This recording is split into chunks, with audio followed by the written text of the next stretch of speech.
Vamos a partir ahora del capítulo 12, ya, pero vamos a ir, sí, al verso 9, del versículo 9 en adelante. Ya, ya en los versículos anteriores hablaba un poquito de los dones que el Señor otorga a sus hijos.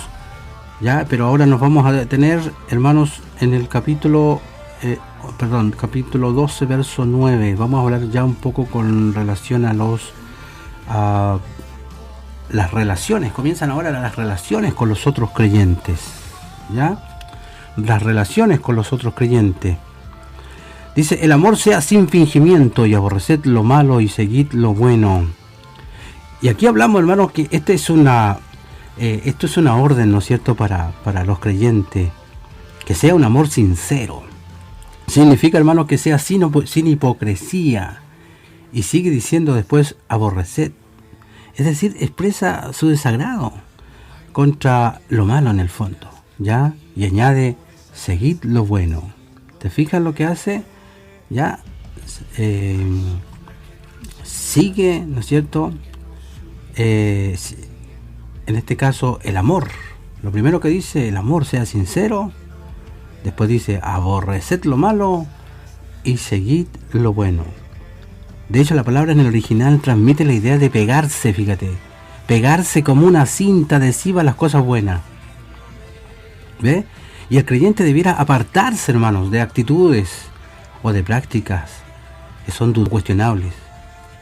De hecho, esta actitud requiere de personas con valor y una personalidad firme, como para adoptar una postura pública en la defensa de ciertos principios.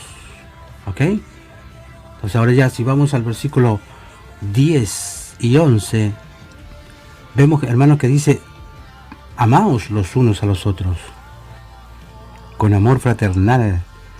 En cuanto a honra, daos mutuamente preferencia y respeto, en lo que requiere diligencia, no perezosos, fervientes en espíritu, sirviendo al Señor. Y que aquí vemos estos conceptos, hermanos, que son muy valiosos. Y hablando otra vez del amor fraternal, dos creyentes, por distintos que sean en sus orígenes, pueden estar mucho más unidos, más cercanos que dos hermanos de sangre. Si entre los dos hermanos carnales no existe, hermano, la unión que existe entre los que son salvos, ¿cierto? Por ejemplo, podemos tener a tres personas. Podemos tener a tres personas y dos de ellos son mellizos. Uno de ellos, sin embargo, es un creyente, mientras que el otro no lo es. La otra persona sentada al lado del mellizo, que es creyente, es del África. El color de su piel es diferente. Su cultura, su educación, tradiciones son diferentes también. Pero él también es creyente en Cristo. Entonces podemos decir entonces que el mellizo creyente y el cristiano de África están más unidos que el otro mellizo con su hermano en la carne. Es por esa razón que tenemos que pensar que estamos en una misma familia con todos los creyentes en Cristo, que deben tener el mejor trato posible entre sí, soportando sus maneras de ser peculiares, porque van a estar juntos por toda una eternidad. Además, después de la resurrección, todos vamos a tener un cuerpo nuevo. Así que imagínense, hermano, lo que va a ser allá en la eternidad. No tendremos esta vieja y débil naturaleza humana, la cual creará un ambiente ideal, un ambiente perfecto en todas las relaciones personales que podamos mantener. Entonces debemos tener el código de honor. Vemos la frase, en lo que requiere diligencia, no perezosos. O sea, no debemos flaquear en el celo y fervor en el servicio a Dios. Un escritor tradujo esto, la frase esta, en cuanto al celo, ¿cierto? No seáis perezosos.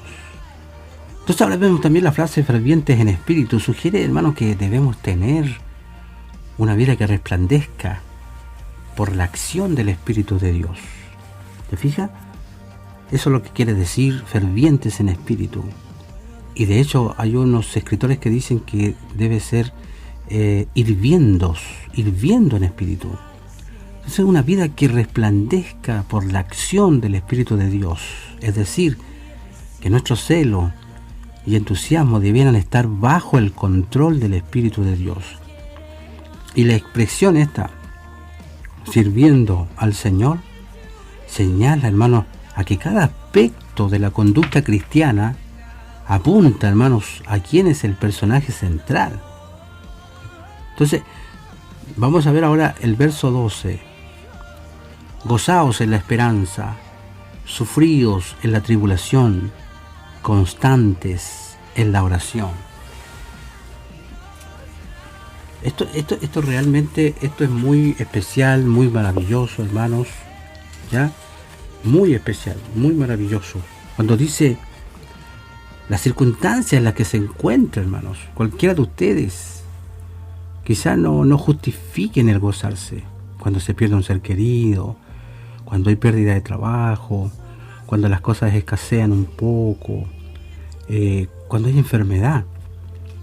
Puede que lo contrario sea más cierto que gozarnos. Pero se supone que los creyentes, hermanos, ven el futuro y en esperanza, ¿cierto? En la esperanza nos proyectamos a sí mismos hacia otras circunstancias que son mucho más favorables. Entonces, lo que Pablo, ¿no es cierto?, estaba diciendo aquí era: vivan alegres por la esperanza. Y continuó Pablo diciendo: sufridos, es decir, pacientes en la tribulación. Y eso es algo muy difícil. También dijo constantes en la oración, porque debemos ser hombres y mujeres de oración. Luego dijo en la primera parte, ¿cierto?, del versículo 13, compartir las necesidades de los que pertenecen al pueblo santo.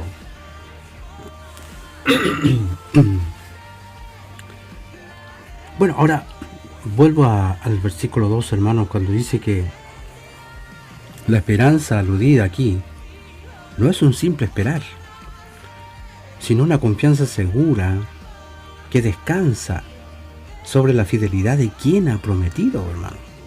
Recuerde quién es el que ha prometido. La esperanza del cristiano descansa en la promesa del Señor. ¿Te fijas, hermanos? Entonces, de hecho, esto de sufridos en la tribulación significa que necesitamos aprender a resistir la prueba, aguantar la carga, soportar con paciencia. Entonces, el cristiano se enfrenta a tribulaciones de la vida diaria. Disculpen, ¿no? Y esto de ser constantes en la oración, esta expresión, hermanos, constantes,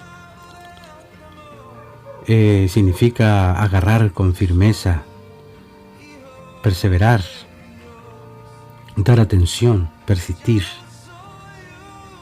De eso importa, hermanos, la idea de ocuparse fielmente en algo. Yo sé que Dios nos bendiga y nos ayude en esto. Entonces, cuando dice compartir las necesidades de los que pertenecen al pueblo santo, eso quiere decir que debemos ayudar a los hermanos.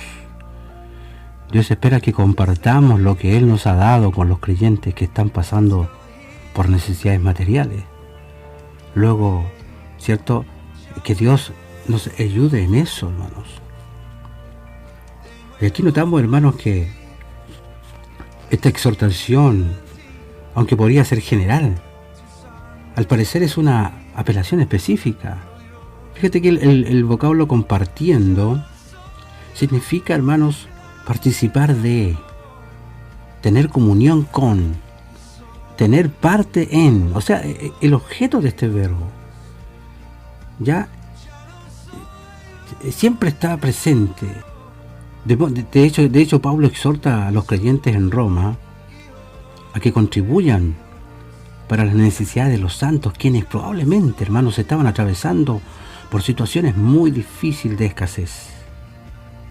Entonces aquí tiene la fuerza de un imperativo, es decir, compartid. Cuando habla de compartir, contribuir, es una orden, hermanos. Que Dios nos ayude a tener claro cuáles son las órdenes del Señor.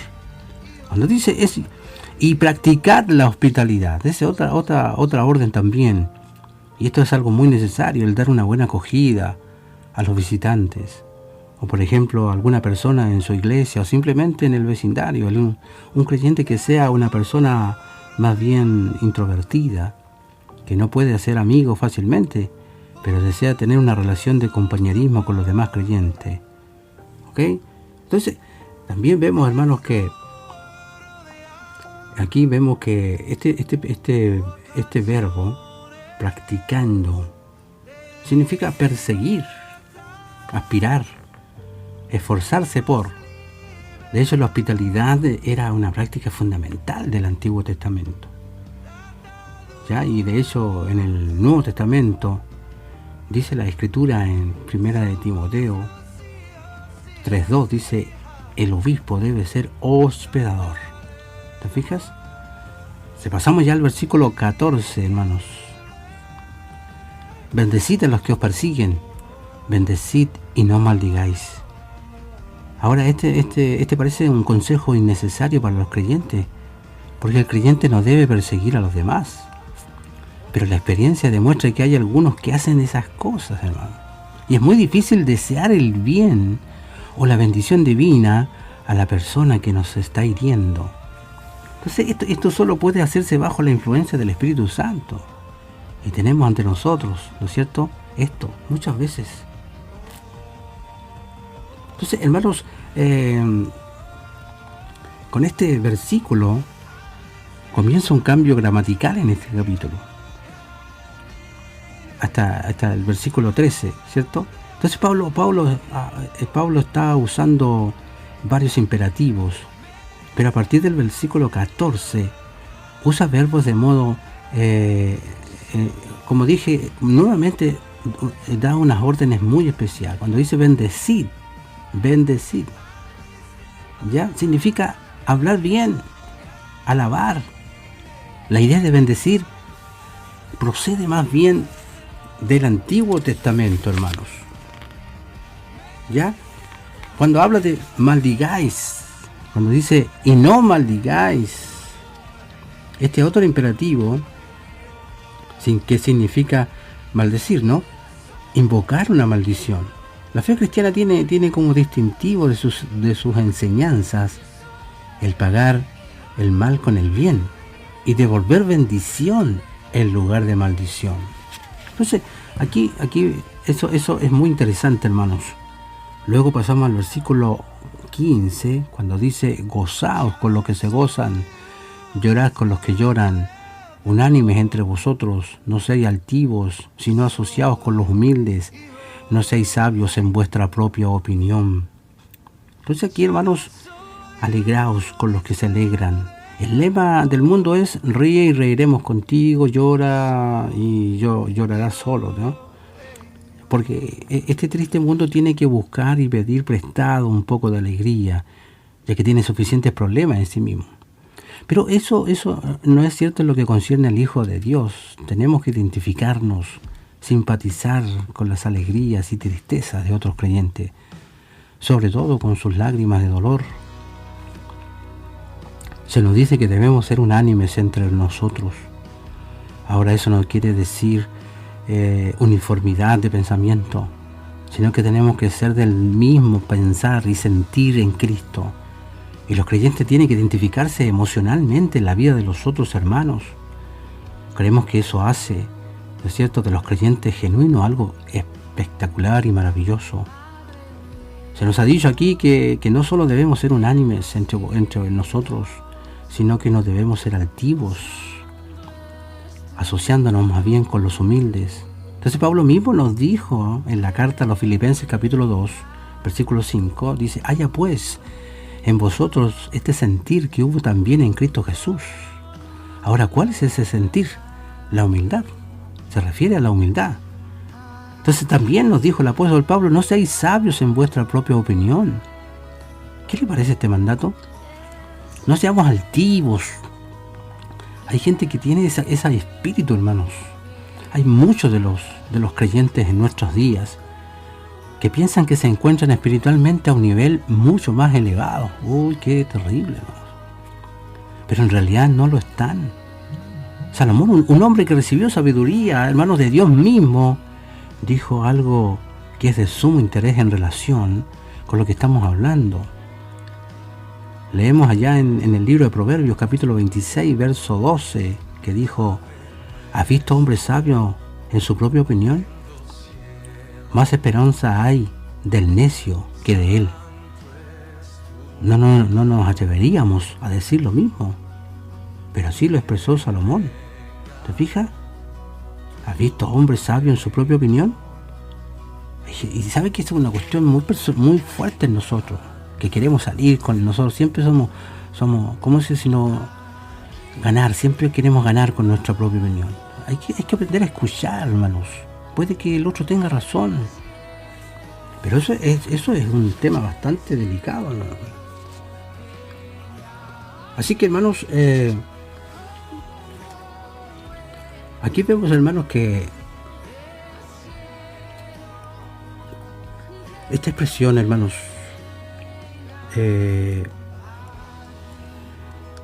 esta forma verbal se usa para mandar o que se deje de hacer algo que se ha estado practicando.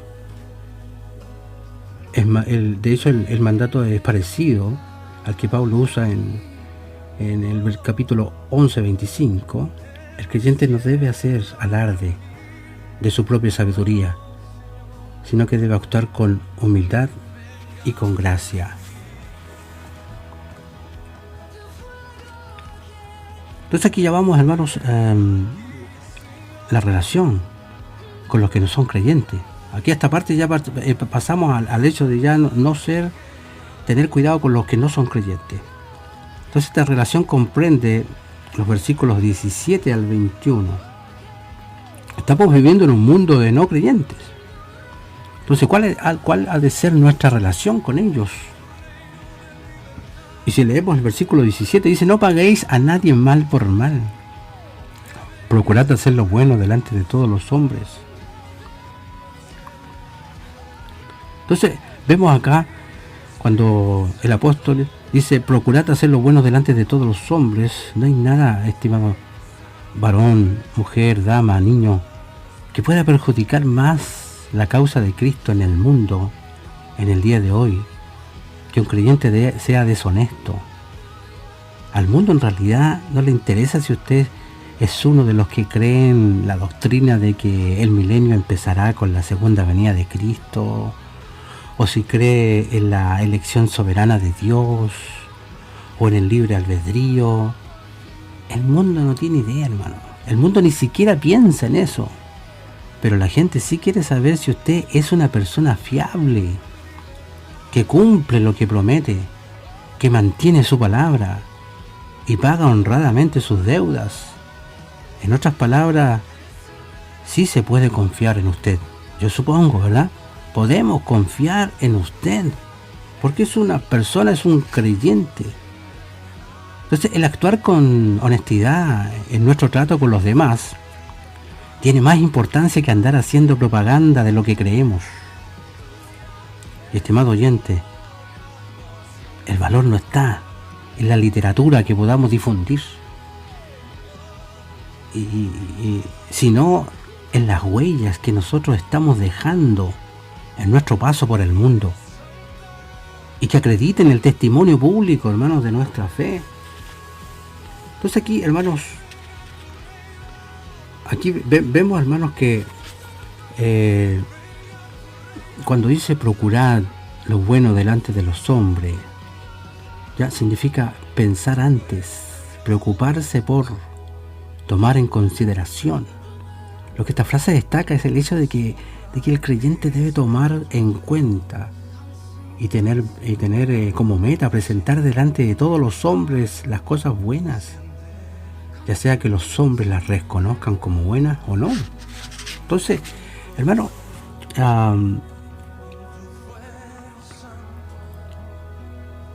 Que Dios nos ayude en esto. El versículo 17, en este caso, si es posible, dice, vamos al 18 ahora, vamos al 18, si es posible, en cuanto dependa de vosotros, estad en paz con todos los hombres. Entonces, esto es muy interesante leerlo. Aquí encontramos que hay ciertas personas con las cuales es prácticamente imposible convivir. Y ellas mismas no le permiten a uno vivir en paz con ellas. Este versículo no nos dice que tenemos que llevarnos bien con todo el mundo, sino que en cuanto dependa de nosotros.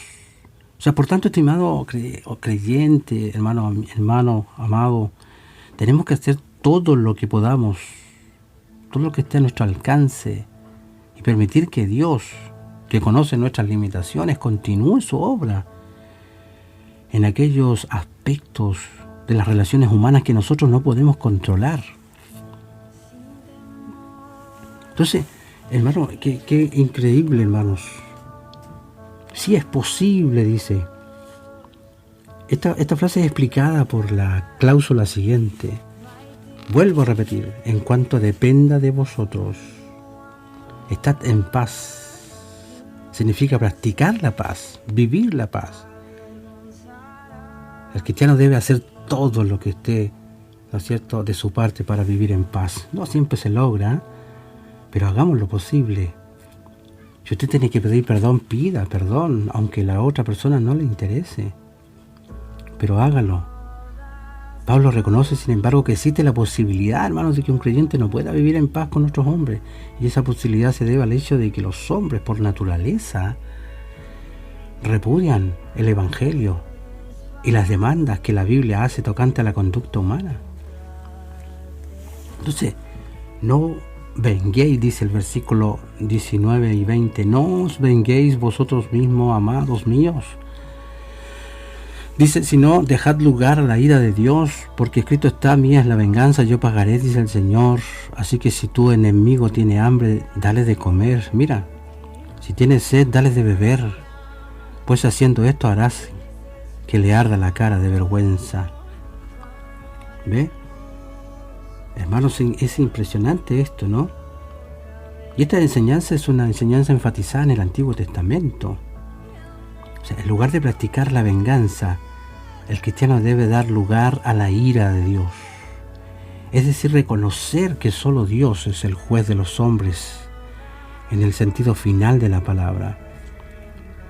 De hecho, Pablo cita el sentido de Deuteronomio 32-35, tocante al hecho de que la venganza es del Señor y no de los hombres. El cristiano debe ceder el paso, ¿entiende?, a la ira de Dios en lugar de aplicar la suya propia. Ya, así que esta es una de las normas más importantes que encontramos en la palabra del Señor. Sin embargo, es una de las actitudes más difíciles de llevar a la práctica para el Hijo de Dios. Cuando alguien nos golpea en una mejilla, es muy difícil presentar la otra. Usted y yo sabemos que es muy difícil, hermanos, no volver el golpe o contestar agresivamente cuando nos ofenden. Pero en el instante en que usted y yo tomamos el asunto en nuestras propias manos y tratamos de solucionarlo nosotros mismos, en especial cuando alguien nos ha perjudicado y nosotros como respuesta reaccionamos durante el minuto, estamos intentando apartar el problema del control de Dios y no estamos ya viviendo por fe. Dios quiere que dejemos el problema de la ofensa recibida en sus manos, porque Él va a actuar con justicia. Y si es necesario, hermanos, que el ofensor, es decir, la persona que nos ha perjudicado, reciba su merecido, entonces el Señor se encargará de ello. Ahora, al hablar así de esto, nos damos cuenta que es una de las cosas más difíciles de llevar a la práctica en nuestras propias vidas. Pero en una o dos oportunidades ya hemos tenido que entregar las cosas en las manos del Señor. Y nos vamos a sorprender, y nos hemos sorprendido la manera en que Él toma cartas en el asunto. Deja que Dios tome cartas en el asunto. Dios lo puede hacer mucho mejor que nosotros. Debemos entregar todo el problema en las manos del Señor, confiando en que Dios hará lo que es justo y deseando que Él haga su voluntad frente a lo que nosotros impulsivamente deseamos hacer. Es más, debemos orar pidiendo la restauración y la bendición por aquel que nos ha hecho daño. Solo así, como dice el apóstol, amontonaremos fuego sobre la cabeza de quien nos ha ofendido. Y esta es una forma de expresar la esperanza, hermanos, de que nuestra bondad estimule la vergüenza y el arrepentimiento de nuestros enemigos. ¿Ok? Entonces, hermanos, que es increíble, hermanos, esto, ¿no? No ofengáis vosotros mismos. Esta es una enseñanza enfatizada, como dije, en el Antiguo Testamento. Así que, si tu enemigo tuviera hambre y dale de comer, esto me llama mucho la atención, hermanos. El mundo acostumbra a tratar mal al enemigo. La Biblia dice que si tuviere hambre, se le debe dar de comer. Y si tuviera sed, dale de beber. Y esta es una gran diferencia entre la ética bíblica y la ética del mundo. Pues así, haciendo esto, dice, ascuas de fuego amontonarás sobre su cabeza. Entonces, el entorno del pasaje sugiere que esta frase no se refiere a un acto malo, sino a una acción beneficiosa. La idea es hacer, hermanos, al enemigo con el fin de que se sienta avergonzado y deje de ser enemigo, sino que lo podamos ganar de alguna manera. No debe entenderse que las ascuas de fuego, hermanos, ya tenga algo, en este caso, algo que ver con el infierno, sino más bien con proveer un calor confortable a un enemigo que está pasando frío. ¿Sí? Pero espérenme un poquito. ¿Qué le pasó a mi música de fondo? Así que quiero concluir ya el capítulo 12. No seáis vencidos de lo malo, sino vence con el bien el mal. Aquí vemos, hermanos, que esto significa conquistar, significa vencer. Vence. Aquí, este es el imperativo aquí, vence. Hay un contraste entre lo malo, ¿ya? Y entre lo que es malo y el bien, digamos. Lo que es bueno, digamos. El cristiano vence lo malo cuando rehúsa devolver mal con mal. Así que la victoria está en saber devolver el mal con un bien, hermanos. Así que Dios nos ayude, hermanos, a esto. Que Dios nos bendiga en esto, hermanos. Porque, en otras palabras, el apóstol estaba diciendo, termina de una vez de ser vencido por el mal. Vence el mal por medio de la bondad. A medida que el creyente vive en este mundo perverso, con su sistema satánico, ¿no es cierto?, descubre que no puede luchar contra él. Si usted intenta luchar contra este sistema satánico, va a recibir muchos golpes. Usted no puede usar las mismas tácticas del mundo, de odio, de venganza. Si lo hace, puede estar seguro de su derrota. Dios ha dado al creyente lo bueno, es decir, el Espíritu Santo está en nosotros, gracias a Dios, porque el Espíritu Santo está en nosotros.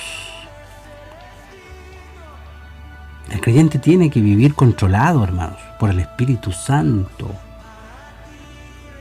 Ayúdanos, Señor, a vivir controlados por el Espíritu Santo. De hecho, el mismo apóstol Pablo nos dijo en su carta a los Gálatas 5, verso 16, andad en el Espíritu. Esa frase debiera ser pegada en nuestra cabeza ahí, en nuestra mente. Andad en el Espíritu y no satisfagáis los deseos de la naturaleza humana. Si ahora vivimos en el Espíritu, dijo Pablo, dejemos también que el Espíritu nos guíe. Todo lo que hagamos, Espíritu Santo, mueve tu dirección, mueve tu brújula, Señor. Y en esta epístola entonces del apóstol Pablo, concluimos en este día.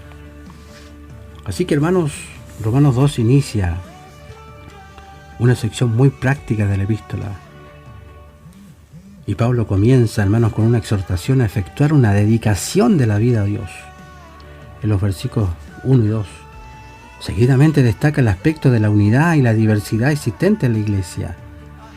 La unidad se debe al hecho de que es un solo cuerpo, y la diversidad a que el Espíritu Santo ha repartido dones que enriquecen y edifican el cuerpo de Cristo.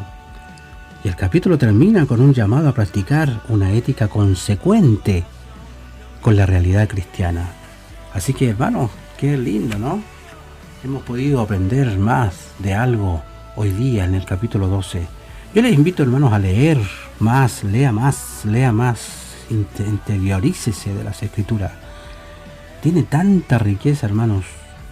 Estamos haciendo así una repasadita nomás, pero que Dios nos ayude a profundizar cada vez más las Escrituras. No hablamos de nada que no sea la Escritura.